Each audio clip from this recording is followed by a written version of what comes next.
एक बार एक गुरु अपने शिष्यों को प्रभावशाली व्यक्तित्व के ऊपर प्रवचन दे रहे थे। गुरु कह रहे थे कि दुनिया में दो तरह के लोग होते हैं। पहले वह जो कहीं जाते हैं और कहते हैं देखो मैं आ गया, और दूसरे वह जो जब कहीं जाते हैं तो लोग कहते हैं देखो वह आ गया। हम में से ज्यादातर लोग खुद को दूसरे प्रकार के लोगों के समूह में देखना चाहते हैं, लेकिन क्या कारण है कि ज्यादातर लोग जीवन भर अपनी पहचान नहीं बना पाते, अपनी बात नहीं रख पाते या जीवन भर किसी को प्रभावित नहीं कर पाते। जन समूह का एक बड़ा हिस्सा इसे अपनी बदकिस्मती समझकर स्वीकार कर लेता है और जीवन भर किसी और के दिखाए रास्तों पर चलता रहता है। तो दोस्तों, एक बार फिर से हमारे बुधा स्टोरियन यूट्यूब चैनल में आप सभी का दिल से स्वागत है। आपने अक्सर अपने आसपास ऐसे लोगों को देखा होगा जो आपसे अधिक बुद्धिमान होने के बावजूद अपनी जिंदगी में आम लोगों से काफी बेहतर करते हैं। उन्हें देखकर आप यह सोचने पर मजबूर हो जाते होंगे कि आखिर ऐसी क्या चीज है जो इन्हें इतना सफल बनाती है, और सबसे महत्वपूर्ण प्रश्न कि क्या उस कला को आप भी अपने अंदर ला सकते हैं। आपको बता दूं कि उन सफल लोगों के पास लोगों के दिलों को जीतने की कला है। सफलता के शिखर पर यह लोग ऐसे ही नहीं पहुंचे, उन्होंने हर मोड़ पर लोगों को अपनी बातों से प्रभावित किया है और उनके विश्वास को जीता है। आप लोगों को यह जानकर बहुत हैरानी होगी कि यह कला हर कोई सीख सकता है और अपने आप को सफलता की ऊंचाइयों पर पहुंचा सकता है। इसके लिए आपको कुछ बातों को अपने जीवन में उतारना होगा। इन बातों को अपनाकर आप लोगों को प्रभावित करने में महारत हासिल कर पाएंगे। अधिकतर लोग इस कला को सीखने के लिए जीवन भर अलग अलग लोग से सलाह लेते हैं, लेकिन बिना किसी अनुभवी व्यक्ति के वह अक्सर इसे सीखने में असफल रह जाते हैं। गुरु यह सब बोल ही रहे थे कि तभी एक शिष्य खड़ा हुआ और बोला, गुरुदेव, मेरा एक प्रश्न है। मुझे समझ नहीं आ रहा कि मैं कैसे लोगों की भीड़ में अपनी एक विशेष पहचान बनाऊं। आखिर हम कैसे सैकड़ों की भीड़ में अपना एक अलग स्थान बना सकते हैं, और कैसे हम अपनी सकारात्मक छाप अपने आसपास के लोगों पर छोड़ सकते हैं। क्या इसका कोई समाधान है? गुरु ने उस शिष्य को बैठने का इशारा करते हुए कहा, तुम अकेले नहीं हो जो इस समस्या का अनुभव करते हो, बल्कि अधिकतर लोग आज इसी समस्या से जूझ रहे हैं। हो सकता है आप लोगों को इसका समाधान बाहर से देखने में बेहद मुश्किल लग रहा हो, लेकिन अगर आप ठीक से देखेंगे तो पाएंगे कि यह काम आप में से हर व्यक्ति कर सकता है। आपको बस जरूरत है कि आप यह 9 बेहद जरूरी बातों को ध्यान में रखें। इन 9 बातों में सबसे ऊपर आती है आपकी मुस्कुराहट। जी हाँ, हमारे पूरे व्यक्तित्व की शुरुआत ही हमारी मुस्कुराहट से होती है। लेकिन यदि कोई व्यक्ति बिना परिस्थिति को समझे इस मुस्कुराहट का उपयोग करता है, तो यही मुस्कुराहट उसके व्यक्तित्व को रूखा बनाने में ज्यादा देर भी नहीं लगाती। इसके अलावा मुस्कुराहट केवल एक ही प्रकार की नहीं होती। अलग अलग प्रकार के अवसरों पर हमें एक अलग मुस्कुराहट देनी होती है जो उस अवसर के संदर्भ में सटीक बैठती हो। हमारी मुस्कान सच्ची या झूठी और प्रभावित करने वाली या मजाक उड़ाने वाली भी हो सकती है। मुस्कुराहट के बारे में एक सबसे जरूरी सीखने वाली बात यह है कि मुस्कुराहट बेहद जल्दी हमारे होठों पर नहीं आनी चाहिए। इससे लोग हमारी बातों को गंभीरता से नहीं लेते। आपको अपनी मुस्कुराहट को थोड़ा समय देकर अपने चेहरे पर लाना चाहिए, जिससे सामने वाला व्यक्ति समझ पाता है कि आपकी मुस्कुराहट का वास्तव में क्या अर्थ है। संक्षिप्त में कहे तो किसी भी व्यक्ति को देखने के कुछ क्षणों बाद ही मुस्कुराहट हमारे चेहरे पर आनी चाहिए। इससे सामने वाले व्यक्ति को लगता है कि यह मुस्कुराहट सच्ची है और आप वास्तव में उसे देखकर खुश हुए हैं। जल्दबाजी में आई मुस्कुराहट आपके धैर्य में कमी को दिखाती है, जिससे सामने वाला व्यक्ति आपकी बातों को गंभीरता से नहीं लेगा। दूसरी चीज है हमारी आंखें। अक्सर जब लोग किसी से मिलते हैं तो वह अपनी आंखों पर ज्यादा ध्यान नहीं देते। हमारी आंखें वह जादुई अंग है जो सामने वाले व्यक्ति से बिना एक भी शब्द कहे उसे अपना मुरीद बना सकती है। लेकिन उसके लिए आपको इस जादुई अंग का सही से उपयोग करना आना चाहिए। नजरें मिलाना हमारे सच में अक्सर आंखें दिखाने के बराबर माना जाता है। बहुत से लोगों का यह मानना है कि किसी की आंखों में आंखें डालकर बात करने का अर्थ उस व्यक्ति से असमान पूर्वक तरीके से बात करने के बराबर है। लेकिन यह धारणा एकदम गलत है, बल्कि किसी से नजरें मिलाकर बात करने से हमारी बात ज्यादा प्रभावशाली होती है। जो लोग अपने सामने खड़े व्यक्ति की आंखों में वह लोग अपने सामने खड़े व्यक्ति को प्रभावित करने में ज्यादा सफल होते हैं। इसके विपरीत वह लोग जो आंखों से आंखें मिलाकर बात नहीं करते, वह लोग सामने वाले पर उतना बेहतर प्रभाव नहीं छोड़ पाते। तो हमारी दूसरी तकनीक यह है कि जब भी आप किसी व्यक्ति से बात करें तो उससे नजरें मिलाकर ही बात करें। इससे उस व्यक्ति को यह एहसास होगा कि आप उसकी बातों में बेहद रुचि ले रहे हैं और वह व्यक्ति आपसे बात करने के लिए हमेशा उत्सुक रहेगा। नजरों से जुड़ी एक और खास बात है जिसका अक्सर कई लोग इस्तेमाल करते हैं, और वह यह है कि हम कई बार समूह में खड़े उस व्यक्ति पर ध्यान नहीं देते जो बोल रहा है, बल्कि हम उस व्यक्ति पर ध्यान देते हैं जिस पर हमें दिलचस्पी होती है। इस कारण वह व्यक्ति यह सोचने पर मजबूर हो जाता है कि आखिर यह व्यक्ति बोलने वाले व्यक्ति को छोड़कर मेरी ओर क्यों देख रहा है। इसी से उसको यह अंदाजा भी हो जाता है कि इस व्यक्ति को शायद मुझ में दिलचस्पी है। तो इस तकनीक का उपयोग करने का सबसे आसान तरीका यह है कि आप जिस भी व्यक्ति में विशेष रुचि रखते हैं उसे अपने नजरों के द्वारा विशेष आकर्षण का केंद्र बनाएं। इससे उस व्यक्ति को यह एहसास होता है कि वह आपके लिए कितना खास है। तीसरी चीज है बैठने, चलने और खड़े होने का तरीका। अपने जीवन के उस क्षण के बारे में याद कीजिए जब आप अपने मित्रों के साथ एक कमरे में बैठे थे, और यदि उस क्षण किसी ऐसे व्यक्ति ने कमरे में प्रवेश किया हो जिसके उस कमरे में आते ही आप सब लोग उसकी ओर ध्यान देने पर मजबूर हो गए।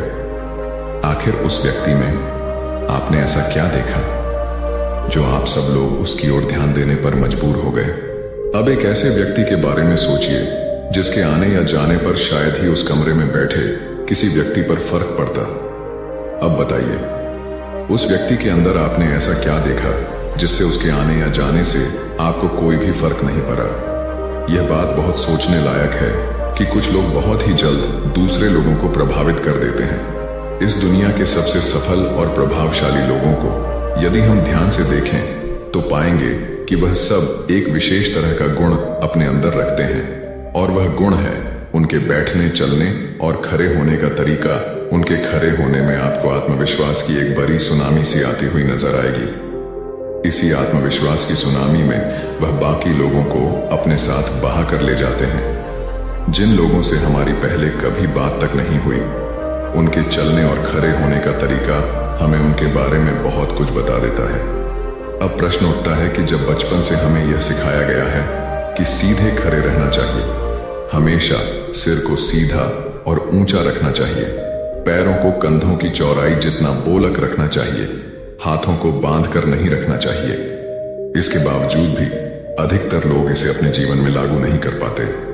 तो अब ऐसा क्या किया जाए जिससे हम इस बात को अपने दैनिक जीवन में लागू कर पाएं? इसके लिए आपको यह समझना बेहद जरूरी है कि सीधा खड़ा रहना और अपने सर को आत्मविश्वास से सीधा रखना एक आदत है, न कि हर समय ध्यान में रखकर किया जाने वाला एक काम। तो कुछ दिनों के लगातार अभ्यास के बाद आप इसे अपनी आदत का हिस्सा बना सकते हैं। चौथा नियम, आपके अंदर के बच्चे को पहचानें। क्या आपने कभी किसी ऐसे बच्चे को देखा है जो अपने माता पिता के पास दौड़ कर जाता है और उनके गले लग जाता है? मान लो एक छोटा बच्चा है जिसने अपनी मां को बहुत समय बाद देखा है, तो आपको क्या लगता है उसकी पहली प्रतिक्रिया क्या होगी?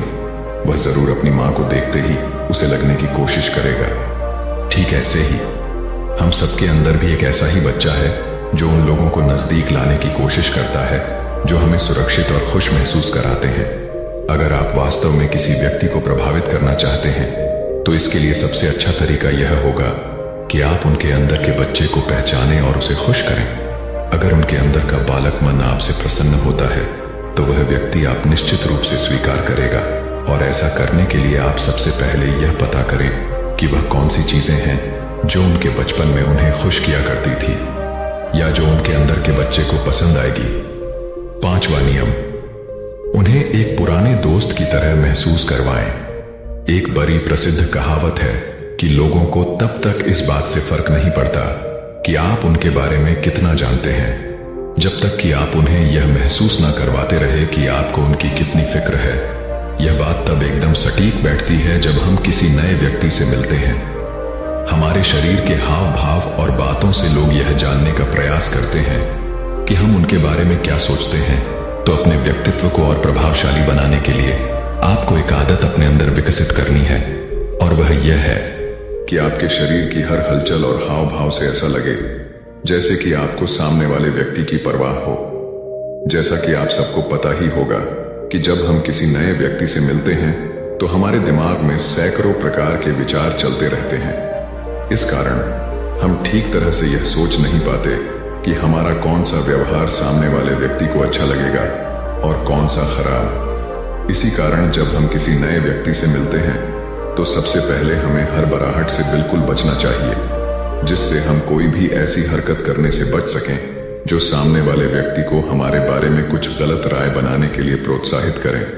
इसके विपरीत कुछ लोग ऐसे भी होते हैं जिनके साथ हम बहुत सहज होते हैं। वो लोग हमारे सबसे करीबी मित्र होते हैं। हम जब अपने किसी करीबी मित्र से मिलते हैं तो हमें बिल्कुल भी घबराहट महसूस नहीं होती। हम एकदम ध्यान से उनकी बातें सुनते हैं और बिना किसी घबराहट के अपनी बात उनसे कहते भी हैं। इसके अलावा हमारा शरीर और दिमाग भी पूरी तरह से उनके साथ होता है। यहीं से हमारी अगली सलाह निकलती है कि जब भी आप किसी नए व्यक्ति से मिले तो अपने दिमाग में यह मानकर चले कि वह व्यक्ति आपका एक पुराना मित्र है। वह पुराना मित्र जो अब कई वर्षों बाद आपसे मिला है, इससे आपके अंदर की सारी हड़बड़ाहट अपने आप ही दूर हो जाएगी। इसके साथ ही आपका उस व्यक्ति के प्रति व्यवहार भी पूरी तरह से बदल जाएगा, जो उस व्यक्ति को अवश्य ही बहुत पसंद आएगा, क्योंकि वह व्यक्ति भी आपसे पहली बार मिल रहा है। इसी कारण उसके दिमाग में भी यह ख्याल आया होगा कि उसे कितना और क्या बोलना चाहिए। अगर आप सामने वाले व्यक्ति को यह एहसास करा देते हैं कि आप उनके एक करीबी मित्र की तरह हैं, तो वह बहुत जल्द आपके नजदीक आ जाएंगे। स्वाभाविक है कि आप उस व्यक्ति को ऐसा नहीं बोल सकते कि वह आपका पुराना मित्र है, क्योंकि यह सच नहीं है। यह बात तो केवल आपको अपने दिमाग को बतानी है, जिसे मानने के बाद आपका दिमाग अपने आप ऐसा बर्ताव करने लगेगा जैसे वह व्यक्ति आपका कोई पुराना मित्र है। इसी के साथ आपके शरीर के हाव भाव भी बदलने लगेंगे और आप उस व्यक्ति के साथ और सहज महसूस करने लगेंगे। पुराने मित्र होने की सलाह के बाद कुछ ऐसी चीजें हैं जो आपको ध्यान में रखनी है। अगर आप किसी व्यक्ति के मन को जीत लेते हैं तो उसके बाद भी आप खुद को एक विश्वास पात्र, बुद्धिमान और खुद पर भरोसा रखने वाले व्यक्ति की तरह आभास कराना होता है। छठा नियम, एक विश्वसनीय व्यक्ति की तरह नजर आए। अक्सर जब हम किसी व्यक्ति से झूठ बोलते हैं तो उन्हें हमारे झूठ का आभास हो जाता है। हमारे हाव भाव अचानक बदलने लगते हैं, जिससे सामने वाले व्यक्ति को ऐसा आभास होने लगता है कि शायद यह व्यक्ति मुझसे झूठ बोल रहा है।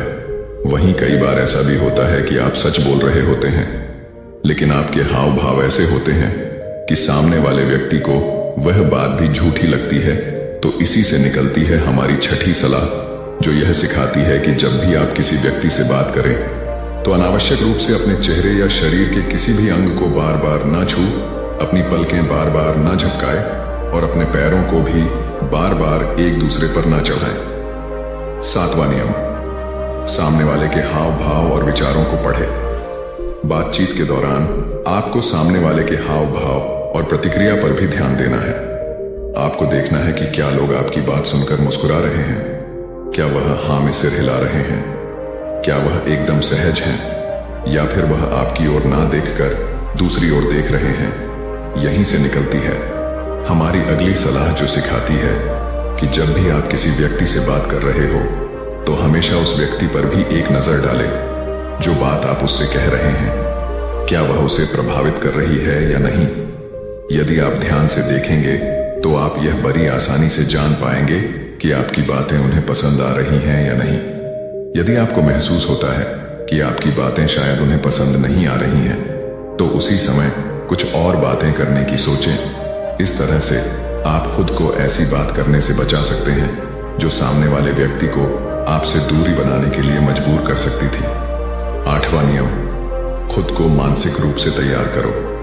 कोई भी बड़ा कार्य करने से पहले उसके बारे में ठीक से सोचें और हर दिन उसे अपने दिमाग में पूरा होता हुआ महसूस करें। इसी बात से आती है हमारी आठवीं सलाह, और वह यह है कि किसी भी काम को करने से पहले आप उसे अपने दिमाग में अच्छे से सोच कर रख लें। आप उस कार्य को किस तरह से करने वाले हैं, उस प्रक्रिया को आप बार बार अपने दिमाग में दोहराएं। उसकी प्रक्रिया को बार बार दिमाग में दोहराने से आप मानसिक रूप से उस कार्य को करने के आदी हो जाएंगे। आप हमेशा यह सोचें कि आप लोगों से बात करने में बेहद सहज हैं। आप हमेशा आत्मविश्वास के साथ चलते हैं। आप लोगों को बहुत अच्छे से समझते हैं और आप जो भी काम शुरू करते हैं उसे पूरा करके ही छोड़ते हैं। जब आप लगातार यह चीजें अपने दिमाग में सोचेंगे तो आपका दिमाग थोड़े ही समय में इस चीज को अपना लेगा और फिर आपका शरीर भी इसके अनुसार ही कार्य करने लगेगा। 9वां नियम, बातचीत करने के तरीके को प्रभावी बनाएं। इस बात से ज्यादा फर्क नहीं पड़ता कि आप क्या कहते हैं, बल्कि फर्क इस बात से पड़ता है कि आप उस बात को कैसे कहते हैं। इसीलिए हम जब भी किसी व्यक्ति से बात करें तो हमें पूरे उल्लास के साथ बात करनी चाहिए। इस बात के लिए भी ज्यादा परेशान नहीं होना चाहिए कि हम क्या बात करने वाले हैं, क्योंकि 80% से भी अधिक बार फर्क सिर्फ इस बात से पड़ता है कि हम बात कैसे करते हैं। इतना कहने के बाद गुरु ने अपना प्रवचन समाप्त किया। उस शिष्य को अपने प्रश्न का उत्तर मिल चुका था। सभी शिष्यों ने गुरु का धन्यवाद किया और आश्रम के अपने अपने कामों में व्यस्त हो गए। तो दोस्तों, उम्मीद है इस वीडियो से आपको काफी कुछ सीखने को मिला होगा। तो इस वीडियो को लाइक करो ताकि वीडियो को और भी लोगों तक पहुंचाए। दोस्तों, आपने आज के इस वीडियो से क्या सीखा वह मुझे आप कमेंट में बता सकते हैं। इसी के साथ में उम्मीद है कि आपको आज की वीडियो पसंद आई होगी। आप चैनल को सब्सक्राइब करें। तो चलिए फिर मिलते हैं ऐसी एक और नई वीडियो में एक नए मैसेज के साथ। तब तक के लिए अपना ख्याल रखें। धन्यवाद।